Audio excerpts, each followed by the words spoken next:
আসসালামু আলাইকুম ভিউয়ার্স। তো এই ভিডিওটা করতে আমার মোটেই ভালো লাগতেছে না। এটা হচ্ছে ওয়ালটনের একটি ইনভার্টার ক্রিস্টালাইন সিরিজের এসি। তো আপনারা দেখতেই পারতেছেন ভিতরের ফ্লোরটা পরিষ্কার, যদিও ফ্ল্যাশের জন্য হালকা একটু ডাস্টি মনে হচ্ছে, বাট কিছুদিন আগে এটা আমি পরিষ্কার করিয়েছি। কিছুদিন মানে 10-15 দিন মতো হবে। তো এটার সমস্যাটা হচ্ছে এসির থেকে অনেক অনেক বাজেভাবে ফসফস ফ্যাস ডেঞ্জারাস রকম ফসফস ফ্যাস আওয়াজ করে। আমি যদি আপনাদেরকে ফিল্টারটা দেখাই, এটার দেখুন, ফিল্টারটাও এটার দেখেন দেখেন ফিল্টার, ভিতরের ফিনগুলোও দেখেন, ফিল্টারটাও দেখেন, ঠিক আছে, পরিষ্কার। তারপরে এসিটি ফসফস করে।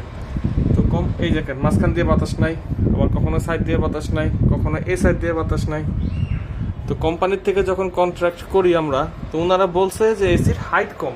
আচ্ছা ঠিক আছে ভাই, হাইট কম, আপনাদের কথা বুঝলাম, ভুংচুং বুঝায় গেছেন। দেখেন আমার এসির হাইট দেখেন, আমার কবজি পর্যন্ত, আমার এই কবজি পর্যন্ত আমার এসির উপরে হাইট আছে মিনিমাম 5 ইঞ্চি, যেটা থাকলেই হয়। আচ্ছা ঠিক আছে, হাইট কম। এখন তো আমি এটার কভারটা খুলে দিছি, তাই না? এটার কভারটা আমি খুলে দিছি এখন তো এটা বাতাসের ফুল অ্যাক্সেস পাচ্ছে, তারপরে কেন এই ফসফস আওয়াজ? দেখেন, আপনারাই বলেন।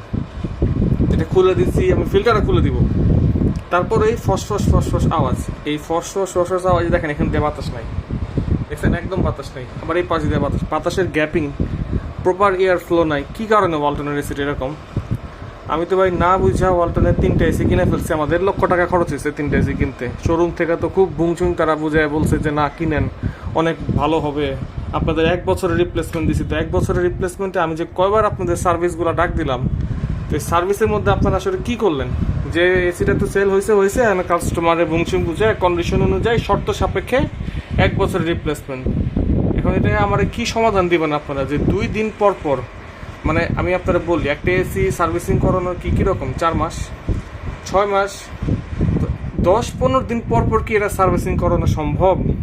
10-15টা দিন পর পরই এই সমস্যাটা হয়, 10 থেকে 15 দিন পর পর। তো আমি আপনাদের সাজেস্ট করবো ভাই, আর যাই করেন, টাকা খরচ করে না, ভালো এসি কিনেন, ওয়ালটন এসি কিনেন না।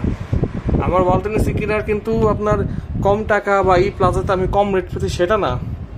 ইলেকট্রিক জিনিস নষ্ট হবে, এটাই স্বাভাবিক, কিন্তু আমার কেনার এটার উদ্দেশ্য ছিল যে যদি নষ্ট হয়, যেহেতু দেশীয় পণ্য, এটা পার্টস অ্যাভেলেবিলিটিটা ভালো হবে। যেহেতু ইনভার্টার এসি, পিসিবি নষ্ট হইতে পারে, আউটডোরের ইনডোরের, ঠিক আছে। এক তো তারা আমার আউটডোরটা বেকাতে রাখে, ওরা কোনো রকম লাগায় ঝুলাই গেছে, ওটার থেকে ভাইব্রেশন করে, যেটা আমার আপনার রাবারের মাউন্টেন ঠিক করতে হয়েছে।